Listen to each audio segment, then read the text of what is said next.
Okay, so let's begin. We are at the fifth principle to internalize in order to have complete bitachon.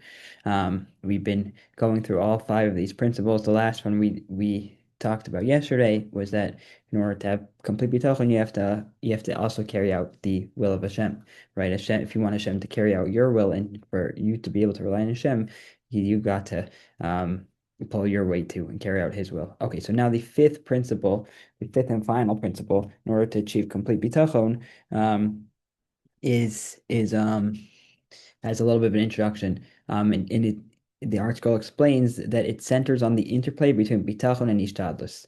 Finally, we're here, right? We've been talking about bitachon, have reliance on Hashem, believe in Hashem, but we also know that there's this concept of ishtadlus. We have to put in our own effort in order to, it's not just going to rain whatever you need. So here's where the Shaar Bitachon Chovos talks about this concept, very important concept. So he clarifies a number of important concepts relating to Bitachon. He says, "Hakdama chamishis she'ispar etzlo," the fifth fundamental principle needed for a person to have full trust in Hashem. He should understand very clearly ki hashlamas hadvarim hamitchadshim ba'olam hazeh la'achar yitzirahu b'shnei dvarim, that after the initial creation of the world, which Hashem brought existence out of nothing, right? He created existence from nothing. So the way all new things come about in this world is through a combination of two factors. The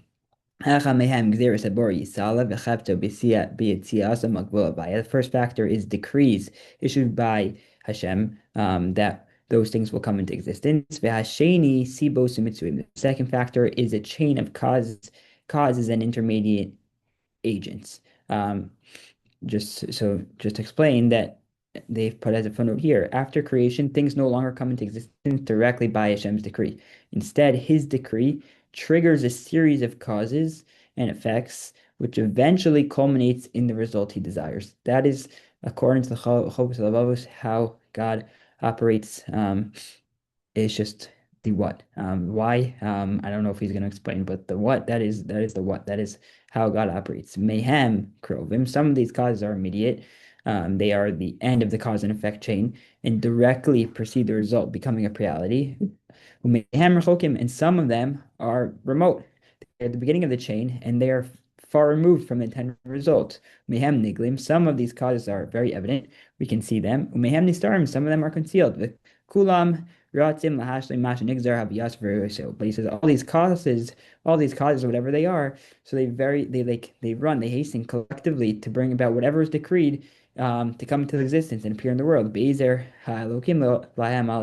Hashem helping them in this process. So that's how apparently the world functions according to the Chovos HaLevavos. So he gives an illustration. He's going to give you an example of a chain of causes that lead to certain things becoming reality.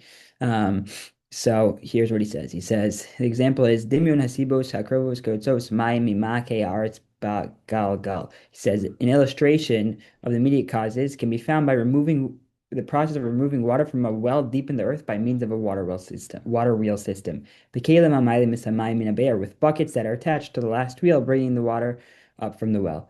The buckets, being the final link in the chain of causes, are the immediate cause of the direct result, which is you getting the water, because they actually bring the water up. The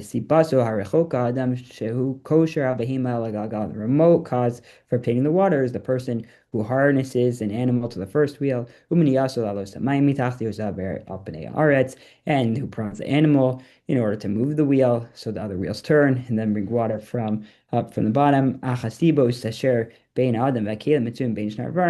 the causes that are between the person and the buckets are intermediaries between the two things, between the man and the bucket, right? And those intermediaries are the animal that's attached to the wheel, the wheels that move each other, and the rope that connects the buckets to the last wheel. Just looking at the time, I think. Okay, so he says here, let's just finish this. In these cars, if something should go wrong with any one of those causes, whatever they may be, the objective that they are meant to achieve would not be achieved. All the causes must be present with their presence enabled by Hashem in order for the result to occur. So likewise, he compares it to all other things. Well, we'll talk about that tomorrow. Let's stop here.